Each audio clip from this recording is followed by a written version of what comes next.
मराठी शब्दगंध सादर करीत आहे सत्यशोधक कॉम्रेड अण्णाभाऊ साठे यांच्या झुंजार लेखणीतून साकार झालेली एक मराठी कथा. कथेचं शीर्षक आहे सापळा.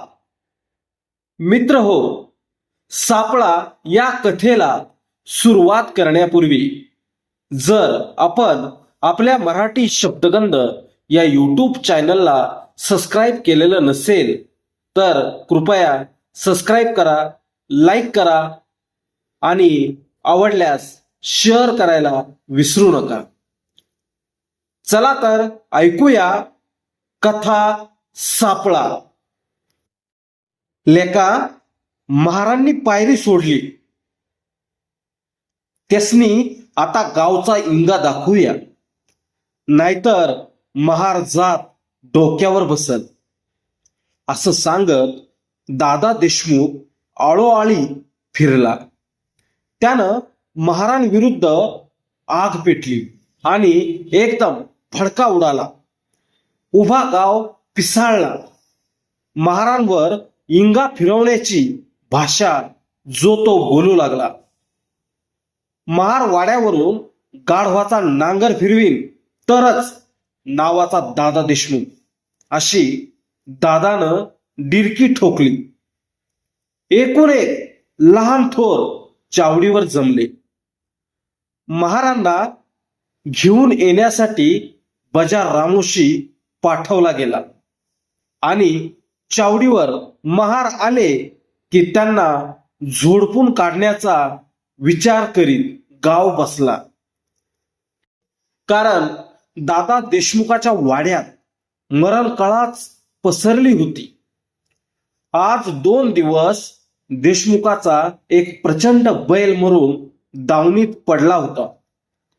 तो लोखंडाप्रमाणे ताठला होता आणि भोपळ्याप्रमाणे फुगून डोळे वटारून पडला होता. भुंग्यासारख्या मोठाल्या माशांनी त्या बैलावर झाकळण घातलं होतं. तो मेलेला बैल पाहून देशमुखाची बायको, पोरं हवालदिल झाली होती, भयभीत झाली होती. दादा रडकुंडीला आला होता.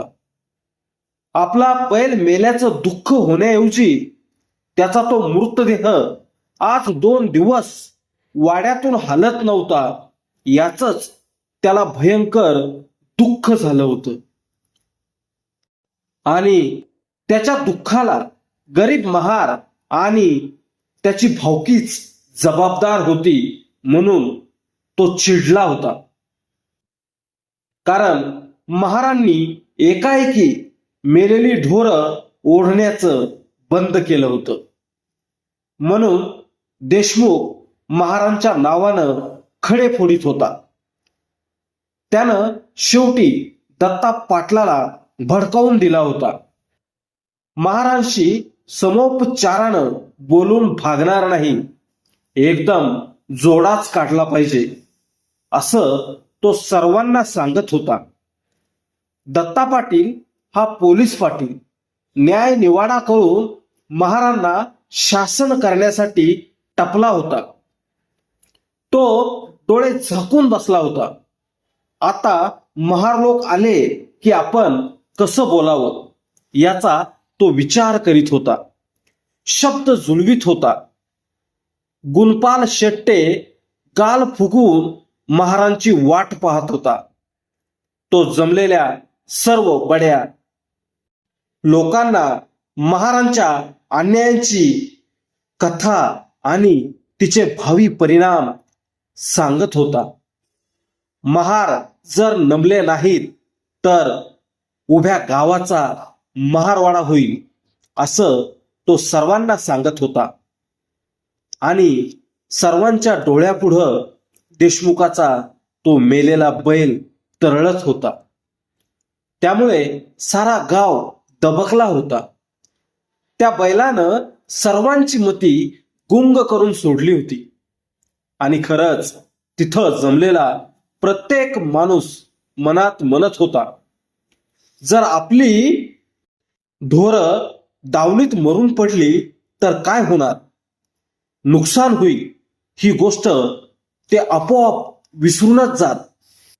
ती जर महारांनी ओढली नाहीत तर स्वतःलाच ओढावी लागतील याचीच भीती त्यांना पडली होती. आणि म्हणूनच सारी डोकी गरम झाली होती. एकेरीवर आली होती. जनावर मरून पडलं, परंतु त्याच्या मृतदेहा शेजारी अन्न कसं खावं, याच एका विचारानं सर्वांचे चेहरे काळवंडले होते आणि रागावले होते. गुंडा चाळका मध्येच उठून म्हणाला, मंडळी, म्हातारी मेल्याचं दुःख नाही, पर काळ सोकावतोय याचा आज विचार झालाच पाहिजे. महाराजनी ठोकून. इतक्यात पाटील डोळे उघडून म्हणाला, म्हणजे असं, ढोरं मरू द्या, पर महार डोसक्यावर बसू देऊ नका, असंच नव? हो हो, असंच. चाळका मोकाट मान डोलवीत म्हणाला, ह्या उभ्या गावात दत्ता पाटलावानी शहाणा माणूस कवाच झाला नव्हता. माझं बोलणं त्यांनी चटकन हेरलं. आता तेवढा महाराष्ट्री इंगा दाखवू म्हणजे झालं. इंगा या शब्दावर त्यानं जोर दिला. दाखवलाच पाहिजे. देशमुख नाक फुगून आणि आवाज उंचावून म्हणाला. जातीनं पायरी सोडली. कुत्र, मांजर, जनावर नव नी मांग महार माणूस नव, ही वडिलांची मन आहे. कुत्र, मांजर, जनावर नव नी मांग महार माणूस नव, ही वडिलांची मन आहे. पर या भडवीच्यांनी माझ्या दावणीत बैल कुजाया लावलाय. पोरं बाळ नुसती हंबकुटी आले ती शेंदडावानी. बैल फुटण्याची वेळ आली आहे. नी मारांचा डोळाच उघड ना. वाईचं कड काढा, दत्ता पाटील म्हणाला. म्या सारी महार गोळ्या घालून हुंबरावानी पाडली असती, पर काय करू, माझा बैल मरण नगा. एवढ्यात महारांना बोलवण्यासाठी गेलेला बजा रामोशी एकटाच आला. तो रिकामाच आलेला पाहून देशमुखाचे पित्त खवळले. तो रामोशावर बिथरून म्हणाला, ए बेरडा, काय म्हणतीत र मार, येत्या ती नव का? रामोशी उत्तरला आणि सुतारानं पडल्या आवाजात विचारलं, ए नाईक, ती मार भेदरली असतील नाही का? ती का भेदरते ती? रामोशी म्हणाला, त्यांनी का दरोडा घातलाय का कुणाचं घर फोडलंय? ते बी खरं आहे. शंकर्या सुतार फुटफुटला. त्याचा कन्नत निघालेला सूर ऐकून शेजारचा पांडुनाभी तरकटला. काय खरं आहे र शंकर्या? मग ही मेलेली ढोरं का आपल्या बाण वाढायची? नाव्याच्या चढत्या आवाजाने पाटलांची मान वर झाली. तो सर्वांना धीर देत म्हणाला, मंडळी, गप्प बसा, वाचू नका. एवढ्यात सारी महार जमून आली. त्यांना पाहून गावकरी आपसात कुजबुजले, हाकरून सरळ झाले. कुणी मारामारीची तयारी केली.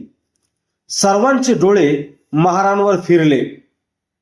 त्यांनी हरिबा महाराला पाहिला आणि सर्वांनी पापण्या पाडल्या. सर्व महार समोरच बसले आणि गावकरी एकमेकांच्या तोंडाकडे पाहू लागले. पाटील, शेट्टे, चाळका, देशमुख यांनी मानात ताठ केल्या. आजूबाजूला कुजबुज वाढली. ती हातानं शांत करीत पाटील महारांना म्हणाला, बोला गा महारांनो, हे भूत का बरं उठवलंय? आता आम्ही गावानं ढोरगुरं पाळावी का नग बोला. हे ऐकून हरिबा महार शांतपणे म्हणाला, पाळावी की. ज्याच्यात गुरं पाळाय बळ असल त्यानं खंडीनं पाळावी. आम्ही का नग म्हणतोय? तू नग म्हणत नाहीस, पाटील म्हणाला. आता रीतीनं बोला. ढोरं पाळावी म्हणून सांगतोस नि मेलेली ढोरं वडिनास, याचं नाव काय? याचं नाव सांगा. हरिबा म्हणाला, ढोरं तुमची, दूध तुम्ही खायचं, बैल तुमचं. जितेपणी तुम्ही वैरणकाठी घालायची, त्या ढोरानं तुमची औतकाठी वढायची आणि जिती ढोरं मेली की आमासनी फुकट रोजगार. म्हणजे तुमची ढोरं आम्ही वडावी, बाळू महार मध्येच म्हणाला. आणि पाटील बोलला तोच देशमुख ताडकन उठून म्हणाला, अरे शेण्याच्या कांद्या, आज पातूर तो मेलेली ढोरं का वडलीस बोल. वडली की, आम्ही नाही का म्हणतोय, हरिबा म्हणाला. पर तवा आमासनी कळत नव्हतं, आता कळतंय. अरे काय कळतंय रे शान्या? शेटे मान वाकडी करून गुरकला. अरे देवानच तुला मेलेली ढोरं वडाय पायी महार केलंय. असं का? हरिबा पागुट माग सारून शेट्यांवर बिथरला. कंच्या देवानं आमासनी महार केलं, मग जावा नि त्या देवालाच म्हणाव, चल वडती ढोरं जा. आता व ऐका र गावकऱ्यांनो, देशमुख किंचाळत म्हणाला. ऐका, ह्यो महार कसा आडवा तंडायला लागलाय बघा. हर्या, आडवा बोलू नग. मी सरळच बोलतोय, हरिबा म्हणाला. आणि पाटील गुरकला. मग देशमुखानं काय करावं बोल. मी काय सांगू, हरिबा महार म्हणाला. देशमुखानं पाहिजे तर त्याचं. अरे काय करावं, पाटील मध्येच खेकसला. काय करावं, का लोणचं घालावं सांग की. पाहिजे तर दावणीत पुरावा, हरिबा म्हणाला. जिता होता तवर वैरण घातली, शान काढलं ने आता पुरायला भ्या वाटते, पुरा की म्हणावं. सर्व मंडळी एकदम बोलू लागली. सर्वत्र कालवा सुरू झाला.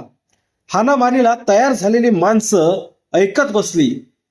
कुणाचाच धीर झाला नाही. आणि आता शेवटी आपापली जनावरं गोठ्यात पुरावी ही हरिबाची सूचना ऐकून सारेच गोंधळात पडले. परंतु हरिबाचं बोलणं देशमुखाच्या काळजालाच भिडलं. तो उठून एक हात कमरेवर ठेवून वाकला नि एका हाताची मूठ उलटी तोंडापुढं धरून रडक्या स्वरात म्हणाला, ए हऱ्या महार, आता तुझ्या मोर बोंबलू का? बोंबला, पण एका बाजूनं बोंबला, हरिबा म्हणाला. म्हणजे मी दोन्ही बाजूनं बोंबलतोय ते कसं सांग बरं, देशमुख म्हणाला. आणि साऱ्या गावानं विचारलं, ए हरिबा, नीट बोल. दोन्ही बाजूनं बोंबलू नका म्हणजे काय रे? म्हणजे असं, हरिबा चढत्या सुरात म्हणाला. आम्ही ढोरं वडली म्हणजे बी बोंबलताय, नि वडीना म्हटलं म्हणजे बी बोंबलताय. आरपर कसं ते सांग. चावडी ओरडली नि हरिबा म्हणाला, तुम्ही आमासनी शिवून का घेत नाही? तुम्ही घाण काम करता र, पाटील म्हणाला. म्हणून आम्ही ते सोडलं आता, हरिबा उत्तरला. तुमच्या वडिलांनी ढोरं वडली होती त्याचं काय? आणि तुमच्या वडिलानं पाडळीचा दरोडा केला होता त्याचं काय? हरिबानं विचारलं नि पाटील चाचरत म्हणाला, सरळ बोल. नाही बोलत. आपापले ढोरं वाडा, आमासनी सांगू नका. असं म्हणून हरिबा उठून वाटेला लागला. सारी महारं त्याच्या पाठीमागून चालू लागली. गाव एकदम गप्प झाला, पाहत राहिला. आता महारांच्या अंगातील पीळ असा तसा निघणार नाही. काहीतरी जालिम उपाय करूनच महारांना नमवलं पाहिजे. त्यांचा दारकोंड झाला पाहिजे, नाकेबंदी झाली पाहिजे. महाराचं माणूस रानात हिंडू देऊ नका, जनावर फिरकू देऊ नका, भडाडात जनावर कोंडात घाला, कुणाला गावात दुकानावर उभं करू नका. याचाच विचार झाला आणि असंच करायचं असा निर्धार करून महारांभोवती सापळा लावण्याचा विचार करीत बैठक मोडली. ती सारी माणसं तशीच दादा देशमुखाच्या वाड्याकडे गेली. 2 दिवसांचा ताठून पडलेला तो बैल त्यांनी पाहिला आणि मग पुन्हा सर्वांनी विचार केला. मग 20 गड्यांनी तो बैल वाड्याबाहेर काढला आणि रिकाम्या बैलगाडीत ते धूळ कसं तरी चढवलं आणि बैल जुंपून ती गाडी रानात गेली. पुढं 10 गाड्यांनी मोठा डबरा काढला होता. त्यात शेवटी तो बैल त्यांनी लोटून दिला. सर्वांनी घाम गळेपर्यंत माती ओढून तो खड्डा बुजवला नि सुटकेचा निश्वास टाकला. 4 महारांचं काम त्याला उभा गाव लागला नि दमला. तेव्हा कुठे तो बैल माती आड झाला. गावातील ती सभा सोडून हरी महारवाड्यात आला आणि गंभीर आवाजात म्हणाला, केशा, बाळ्या, ती कावडणी आणा. त्याबरोबर ती मेलेली ढोरं ओढण्याची कावडणी आणि आरूस घेऊन केसू महार आला आणि पुन्हा हरिबा म्हणाला, लाकडं फोडायची कुऱ्हाड घ्या. बाळूनं कुऱ्हाड आणली आणि विचारलं, आणली कुऱ्हाड, काय करू? फोड ती कावडणी, बारीक करा. हरिबानं हुकुमी स्वरात सांगताच बाळ्यानं कावडणीचा बुकना केला आणि त्याचा ढीक करून हरिबाने त्याला आग लावून दिली. त्या जळत्या आगीत ते आरुसत टाकून हरिबा म्हणाला, ही कावडणी घेऊन आपल्या वाड वडिलांनी जन्मभर मेलेली ढोरं वडली. आज आपण ती कावडणी जाळून टाकली. आता परत मेलेल्या ढोराला हात लावायचा नाही. टाचा घासून मरूया, पर मानानं मरूया. ढोरं वडतो म्हणून आम्ही कुत्र्यावाने ठरलोय. साऱ्या गावानं जमून देशमुखाचा बैल गाडला आणि ढोरं ओढण्याची, वाहून नेण्याची कावडी महारांनी जाळून टाकली. त्या दिवसापासून गावाचं रूपच बदललं. गावची बडी माणसं जागोजाग महारांवर टपून बसली. महार कधी पेचात सापडतो याची वाट पाहू लागली. उभ्या महारवाड्यावरच त्यांनी करडी नजर ठेवली. महारांनी ती परिस्थिती जाणली होती. तेही प्रत्येक पाऊल जपून टाकीत होते. कुणाला कसलाही वाव देत नव्हते. दुसऱ्याच्या वावरात पाय देत नव्हते. सर्व काही सावधगिरीनं करीत होते. परंतु त्यांच्या सभोवती गावाचा सापळाच लागला होता. एखादा लांडगा झुडपात दबा धरून बसावा आणि खांडा वेगळा होताच त्यानं मेंढरू पळवावं तशी स्थिती झाली होती. बांधाच्या आत महारांना पाऊल टाकताच दांडगी सराची काठी फिरू लागली. शेळ्या, मेंढरं, गुरंढोरं जे जे त्यांच्या हद्दीत शिरलं त्याला कोंडवाडात दाखवला जाऊ लागला. कोंडवाडा भरून महार ऐर मेठी आले. गावाची आणि महारांची तेढ विकोपाला गेली. घरापासून शेतापर्यंत महार सरकारी सडकेवरच वावरताना दिसू लागला. त्यांची गुरं उपाशी मरू लागली. तेव्हा सर्व महारांनी तक्क्यात बैठक घेतली. हरिबाला बोलावलं. दारकोंड कसा उठवावा याचा ते विचार करू लागले. सर्व महार दुःखी होऊन हरिबा काय सांगतो ते ऐकू लागला. केसू महारानं प्रथम सुरुवात केली. हरिआबा, आता जगायचं कसं? गावानं भलतीच करडी कमान धरली. आता जगणं कठीण झालं. त्यावर हरिबा शांतपणे म्हणाला, जर आपण उद्या कावडणी घेऊन गावची मेलेली ढोरं ओढू लागलो तर उद्याच आपला दारकोंड उठेल. तवा तुमचं काय मत आहे ते सांगा. छा छा, तसं कसं? बाळू म्हणाला, तुमचं मत तेच आमचं मत.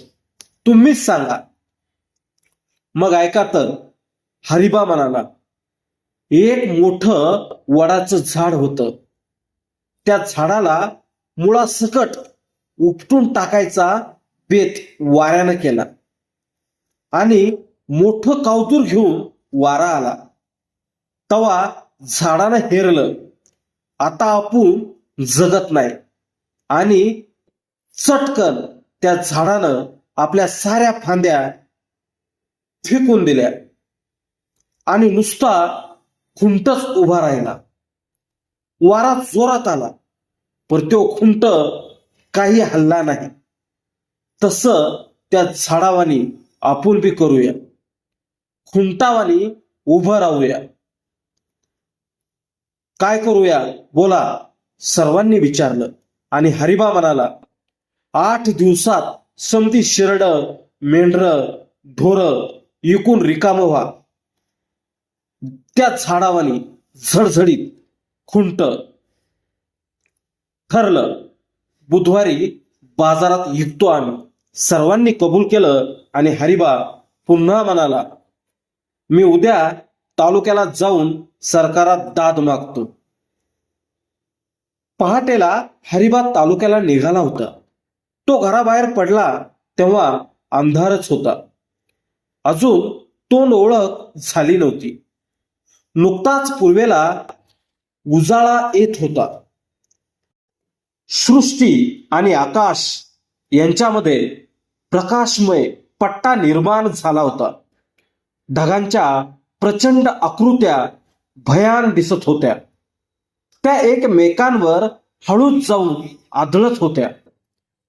सडकेकडेच्या झाडावर पाखरं किलबिलाट करीत होती. हरिबा मनात चरकला होता. आपण एवढ्या अंधारात घर सोडलं हे बरं झालं नाही, असं त्याला वाटू लागलं. तो मागं पुढं पाहत पाय उचलून माळावर आला. दुथरपा पळसाच्या झुडपातून चालू लागला.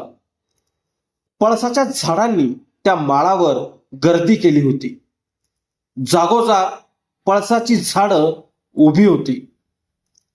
पारगावचा तो माळ पळसानं प्रसिद्ध होता. तो सरकारी माळ होता. पत्रावळ्या, द्रोण यासाठी गुरव त्या माळाचा लिलाव घेत होते. कैक गुरव त्या माळावर सावकार झाले होते. त्या माळावर कैक खून होत असत. कित्येक चोर दबा धरून बसत नि वाटसरूंना लुटीत. कोणीही त्यांची दाद घेत नसे. दर 5 वर्षांनी त्या माळाचा लिलाव होत होता. खुनी माळ, पळसाचा माळ म्हणून लोक ओळखत होते. गावची गुरं तिथंच चरत असत. हरिबा त्या माळाला आला आणि एकदम भ्याला. जवळच 2 गडी दिसले. ते काहीतरी बोलत हरिबाच्या पुढं निघाले होते. त्यांना पाहून हरिबानं पाय गाळले आणि त्याच वेळी त्या दोघांनी हरिबाला पाहिलं आणि हाक मारली. कोण येतंय ते? मी हाय, हरी महार. कोण आहे ते? आम्ही हाय, ये की. नारू गुरव आहे मी. नारू गुरुवाचा आवाज ऐकून हरिबाला धीर आला. तो भरकन जाऊन त्यांच्यात मिसळून चालू लागला. नारू आणि शंकर हे दोघे तालुक्याला निघाले होते. आजच तालुक्याला पारगावच्या पळसाच्या माळाचा सरकारी लिलाव होणार होता.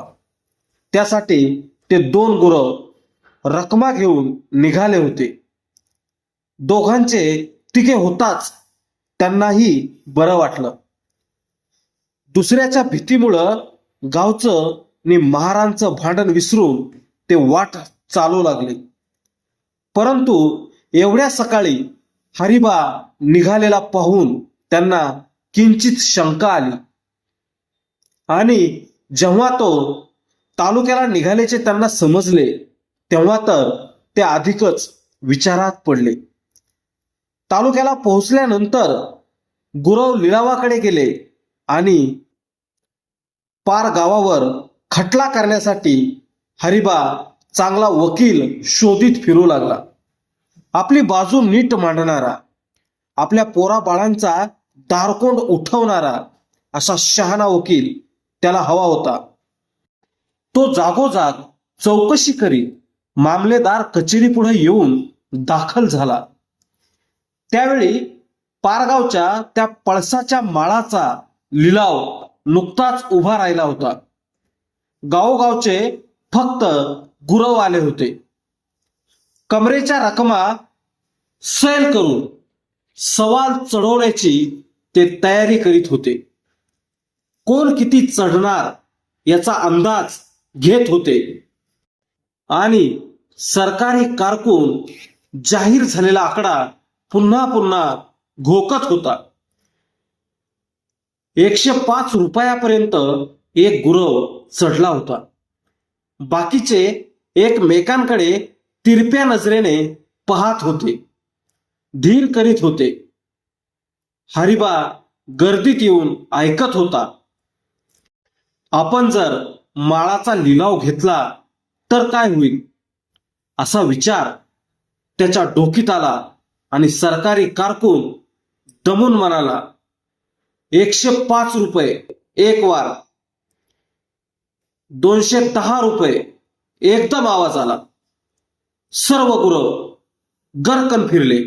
कित्येक डोळे हरिबावर भिरभिरले. हरिबानं दुप्पट आकडा चढवल्यानं सर्वांना आश्चर्य वाटले. पारगावचे गुरव त्याच्याकडे पाहतच राहिले. शेजारच्या गावचा एक श्रीमंत गुरव पुढं आला. त्यानं टवकारून आवाज काढला, 300 रुपये. आणि हरिबा ओरडला, 500 रुपये. हरिबाच्या त्या आवाजानं सर्वांची ईर्ष्या नि धूम एकदम गारठली.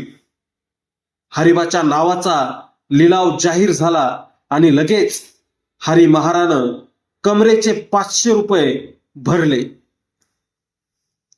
तो दिवस महारांना भाग्याचा ठरला. त्यांनी आपली गुरंढोरं विकण्याचा बेत रद्द केला. सारी पोरं बाळं आपली शेरडं मेंढरं पळसाच्या माळाला चारू लागली. महारांना पाय ठेवाय भरपूर जागा मिळाली. पळसाला पानं 3 असं उपहासानं म्हटलं जातं, परंतु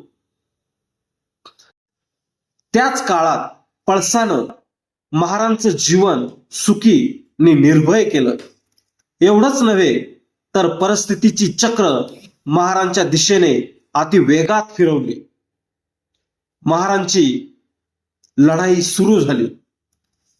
पळसाचा माळ म्हणजे पारगावच्या पायाखालची भक्कम जमीन होती. आजपर्यंत गावची गुरंढोरं त्या माळावर जात होती. लिलाव घेणारे गुरव फक्त पळसाच्या पानापुरते पाहत. जमिनीवरचे करडगवत त्यांना नको होते. ते गावच्या गुरांना आडकाठी करीत नसत. खुशाल चरू देत, गावाची गुरं जोगवत. परंतु हरिबानं लिलाव घेऊन डाव उलटवला. माळावर चरायची सवय झालेली गावची जनावरं कुठंच ठरत नव्हती. डाव्याचं पेंड पडलं की ती त्या माळाला चरू लागल आणि हरिबा एकूण एक जनावर हकून कोंडात घालू लागला. महारांचा कोंड वसूल करणारा दत्ता पाटील गावावरचा कोंड वसूल करू लागला. 2 वर्षात गाव काजबारला, जेरीस आला. एक दिवस सूर्य बराच वर आला होता.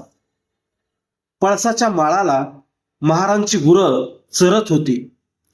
हरी महार हातात काठी घेऊन पळसाच्या झुडपात बसला होता. एवढ्यात दत्ता पाटलाची 12 जनावरं मुरकुंडीने आली आणि पळसाच्या माळावर चरू लागली. पाटलाचा गडी गुरांपासून बराच दूर राहिला होता. ती गुरं पाहून हरिबाला आनंद झाला. त्या गुरांची आणि त्या दिवसाची तो आज कैक दिवस वाट पाहत होता. ती गुरं हाकीत हरिबा चावडीवर गेला आणि पाटलाला म्हणाला, पाटील, कोंडाची किल्ली द्या. का? कशाला पाहिजे? पाटील घाबरून म्हणाला, तुमची गुरं कोंडात घालाय. हरिबा म्हणाला आणि पाटील चमकला. त्यानं जोत्यावर येऊन गुरं मोजली आणि त्याचा चेहरा खरकन उतरला. पेठेतील लोक जमले. कोंड भरून दमलेले गावकरी आले. गोर गरिबांनी चावडी पुढं गर्दी केली. त्या गर्दीत हरी महार एकटाच उभा होता. तोच पाटील म्हणाला, काय करतोस हे हरिबा? तुम्ही केलं तेच करतोय मी. हरिबा म्हणाला, गाव धून निघाला. या वादात सरकारी खजिना फुगला हे तुला पटतंय का? पाटलानं शांतपणे विचारलं आणि हरिबा म्हणाला, भांडी इकून महारांनी कोंड भरलाय पाटील. हो हो, खरं आहे ते, पाटील म्हणाला. पर गावाशिवाय महारवाड्याला शोभा नाही आणि महारवाड्याशिवाय गावाला कळा नाही. ही पांढर सर्वांचीच आहे. साऱ्यांनी एका आईच्या लेकरावानी राहावं. तसं कसं? हरिबा दुःखी आवाजात म्हणाला. जर तसं असतं तर गावानं आमच्या भोवती ह्यो सापळा लावलाच नसता. आता तो सापळा आम्ही काढून टाकतो. पाटील म्हणाला, इथनं मोहरं आपण सरळ वागूया. सरळ कसं? मध्येच हरिबानं विचारलं आणि पाटील म्हणाला, अरे बाबा, माणसावानी. हे ऐकून हरिबानं निश्वास टाकला. तो निश्वास हरिबानं कितीतरी दिवस दाबून धरला होता. धन्यवाद मित्र हो. ही कथा जर आपल्याला आवडली असेल तर हा व्हिडिओ शेअर करायला विसरू नका.